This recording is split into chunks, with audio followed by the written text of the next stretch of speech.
Guys, Proving Grounds here. I'm so excited. I'm finally gonna up more. I'm finally gonna up Commander Ahsoka. I'm finally gonna up Razor Crest. Oh no. Looks like we're not gonna be getting it this month. Guys, I know a lot of you are having this exact reaction to Proving Grounds, to Conquest, to all of these modes. Why is CG releasing a game mode or catering to 4 million and above GP players, but they're not helping me? Not helping me with my 1 million GP, my 500,000 GP, or even my 3 million GP. Well, hopefully I can help show you guys how to go from somewhere like this and get all the way to somewhere like this. Okay, disclaimer guys, I've grown like 3 million GP in 1 year. As a famous man once said, to keep up you have to whale. And unfortunately it's the truth. Just to show you guys, Proving Grounds is essential, and I'm also going to kind of expose myself right now. Yes, I am missing 2 Conquest characters, guys, and I may not even unlock Malgus this time around because I've just been so busy. I've not been able to play Conquest as much as I would have liked. And this is where it comes to, how do we get from low GP to high enough GP to do Proving Grounds? Because let me tell you this, guys, it's okay if you unlock one of these characters, 3, 4, 5 months down the line, but you don't want to be in a position I've been in with Maul, where you try to unlock them during Conquest, for some reason you don't play. For me, I was in my rebellious stages of my life, where I was like, I don't like it, I won't play it, it doesn't bother me, and then I unlocked Lord Vader and I was like, okay, I wish I had more. But here's the thing, guys. Once you get past that stage, there's no unlocking them. There's no easy method, no easy route to getting these guys unlocked unless you want to spend crystals. And if you guys want to know how many crystals you have to spend, you're looking at about 33,000. Yes, it's not good, guys. So for 33,000 crystals, you're looking at about $200 of money, real money, which I know a lot of you don't want to spend. So here's the thing, guys, you either want to unlock them in the first 6 months when they're in Conquest, or you want to unlock them in Proving Grounds. But obviously not all of you are going to be able to do Proving Grounds today. And this is where things suck, because they decided to make a limit to refreshes. Okay, refreshes are expensive, although you do get a great discount of almost 7,000 crystals when you buy through Proving Grounds. Do you know, I feel like a salesman when I say that. I really do. So yes, you may get your small discount. Small discount. It's like a $50 discount on unlocking more if you go through Proving Grounds and you're spending money. But you need to be able to get there, and you need to be able to participate. Because the thing is, guys, you can only refresh the node twice. So you can do 1 attempt and 2 more. So you can't even refresh the max. So unlocking someone like Maul or Commander Ahsoka when you're at 0 at 330, you're looking at about 18 months. Let that just sink in. And this is why you guys need to now be working on getting to 4 million GP and moving on and up through Swago. So let me just kind of give you guys a little bit of an explanation into how you yourself can take your roster from low GP to high GP. Now, I'm going to give a massive shout out to a guild member at random. I'm going to close my eyes, I'm going to click on someone, they're going to be in this video, and it's going to be this person here. And if we look at their stats, you can see 2.2 million in fleets.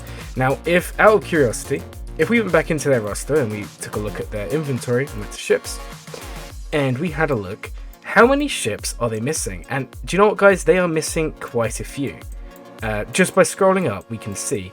Now, any ship that is 1 stars but leveled up or unlocked is going to give you like 20, 30 or 40,000 GP, depending on the relic level of your character. For me, when I unlock a new ship, it's 40,000 GP, and when I unlock a capital ship, it's 80,000. So this is the very easiest way to level up and expand your galactic power. Now, if we're going to look at some other tools here, you guys are going to be impressed. I got fed up in the past of having advertisements on my swago.gg all the time. So I actually became a Patreon member, which is why I got a fun little BB-8 in my little corner here. So when you go onto your guild, and every guild in the game should have one of these guys, you can see your breakdowns. Now, this is not what we want to look at. We actually want to look at galactic power differences.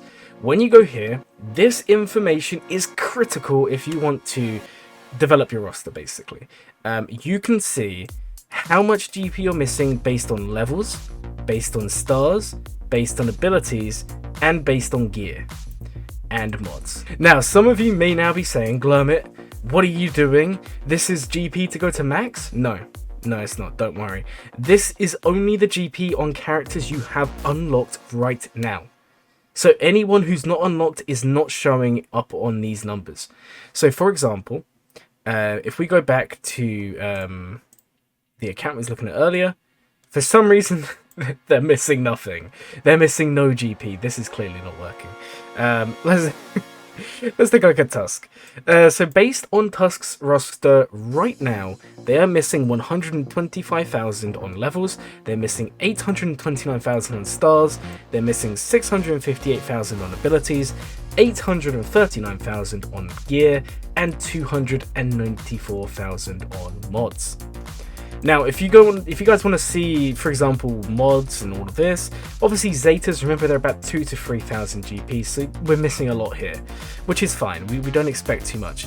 But if we take a look at Tusk's account here, and we actually sort by the max power difference, you can now see which characters just don't have any power. And then when you hover over them, you can see this is only 451 power.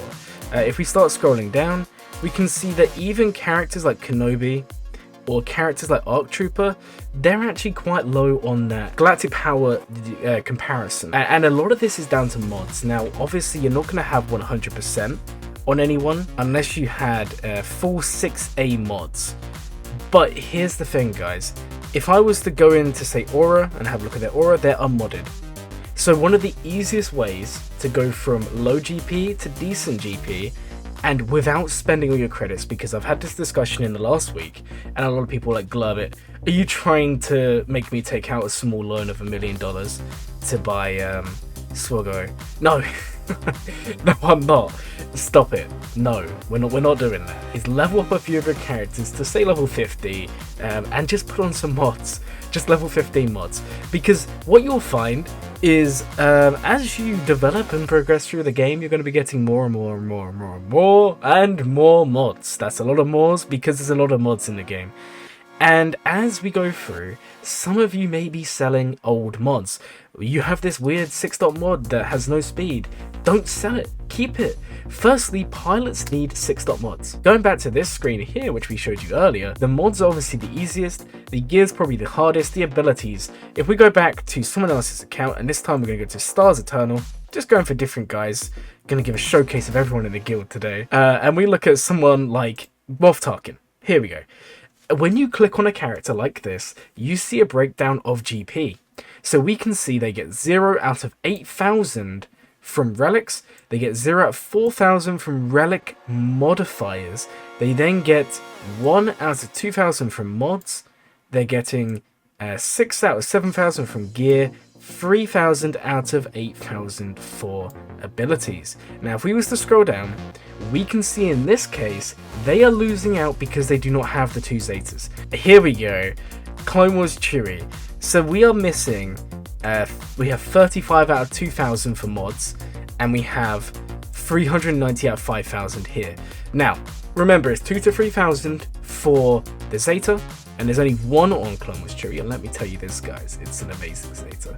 I have it, and I've never lost a battle in my life with Clone Wars Chewie. We are then missing 2,000 from this, and on average, we're going to be missing about 1,000 on mods. So right there, that's 3,000 GP.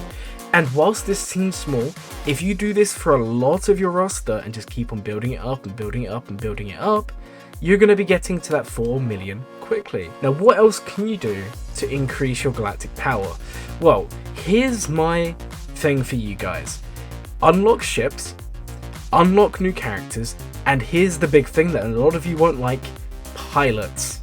You know, those rubbish Phoenix that we don't like to talk about? Well, Profundity's coming out. And if you are, then by all means you need to be investing in those pilots. Take up these teams, because some people are in this mindset, you know, the grind set, let's call it, from before, where you're like, to be good in GAC I need a lean roster, I can't be bloated, what am I doing if I'm bloated? Let me tell you this, guys, there is nothing wrong with having a bloated roster. In fact, it can benefit you. It's more to deploy in TV. It's more to do in Territory War. It's more to do in Grand Arena. And if you want to be bloating efficiently, so, you know, efficient bloating, shall we say, then you want to be bloating characters who have other needs. This includes characters such as the Imperial Troopers. Guys, you should be bloating the Imperial Troopers today because they are so important. Or you can, you know, bloat pilots. If we take a look at this account here and we go down to pilots, which I'm sure are going to be on here now, we're stuck again, guys.